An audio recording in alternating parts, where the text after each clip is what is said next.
This video will show you how to submit an MRSC RDRC application for human use studies involving radiation. A WebIRB application must be submitted first.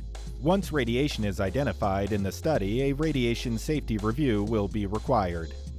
Once an IRB application is completed, users will be prompted to go to SafetyNet to submit an MRSC RDRC application. When you reach the SafetyNet site at www.safetynet.research.ucla.edu, select RSC Online System. When you reach the SafetyNet RSC site, select Login and complete your multi-factor authentication for your UCLA logon account. Once logged in to the SafetyNet RSC system, you will see a My Inbox tab, which will show a list of items that require your attention, and a My Applications tab, which will show a list of your RSC applications. To create a new MRSC RDRC application, select Create MRSC RDRC Application. The application will start with Section 1.0, the Basic Information page. Click on the Select button to select the WebIRB application the MRSC RDRC is associated with. A pop-up appears displaying all your studies with radiation that have been submitted in WebIRB. Select the study associated with the radiation review you would like to begin. Click OK. The system will populate information from your WebIRB application into the MRSC RDRC application. Click Continue to proceed to the next section.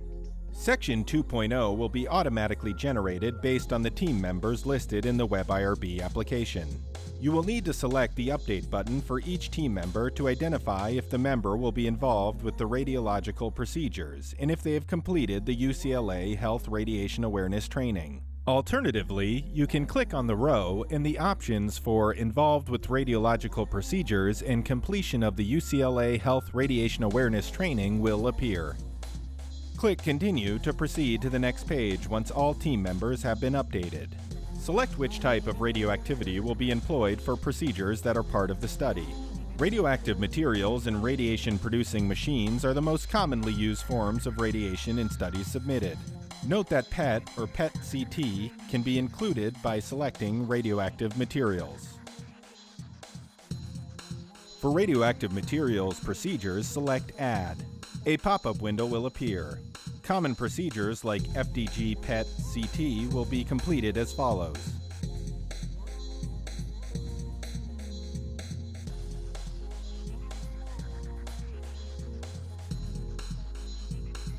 Note the following. Question 2. The standard dose used at UCLA has been listed next to each compound. If for some reason the standard dose will not be used, select No in question 3 and type the dose that will be used. It is rare that this would be the case.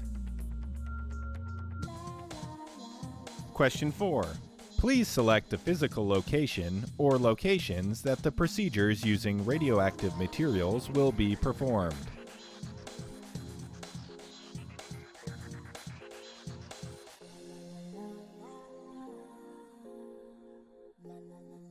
As it is stated in the question, although the MRSC RDRC does not review procedures taking place at non-UCLA facilities, it is still important that those are identified.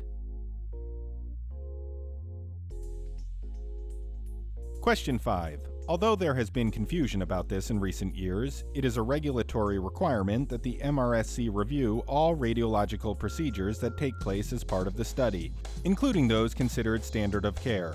Anything that is exclusively standard of care will undergo an expedited review.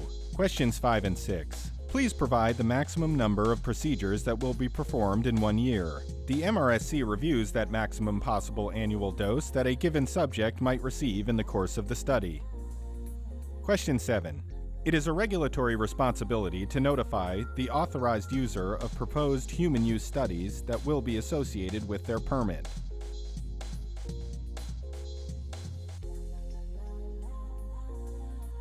Questions 9 and 10. If the answer is no to both questions, then the RDRC review is required. Compounds eligible for RDRC review must be basic science and non-diagnostic, without IND or FDA approval, and there's a 30-subject limit for the life of the study. For more information on RDRC guidelines, visit our website at the following address. Once you've completed this, click OK or OK and add another. This will have to be completed for each individual procedure type. In question 2 of section 4, you will be asked to identify if any of the listed procedures are optional and will not be performed on all study participants. If you answer yes to this question, please provide an explanation. For example, if different cohorts are involved or if certain criteria would exclude a subject for the procedure. For radiation-producing machines procedures, select Add. A pop-up window will appear. Common procedures like CT would be completed as follows.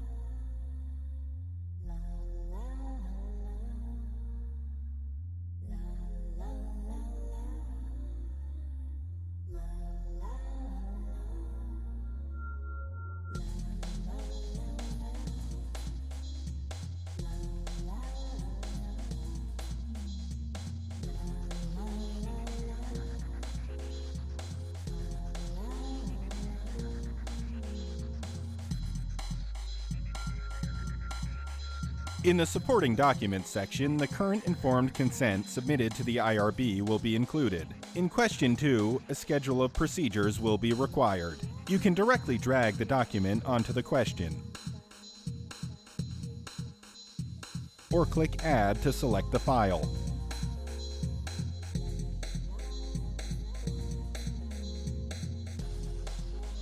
The schedule of procedures, often also referred to as schedule of events or activity summary, can usually be found in the study protocol. It is typically a table or list of all the procedures a subject will undergo during the course of a study. If it is not in the protocol, please create something similar to this example.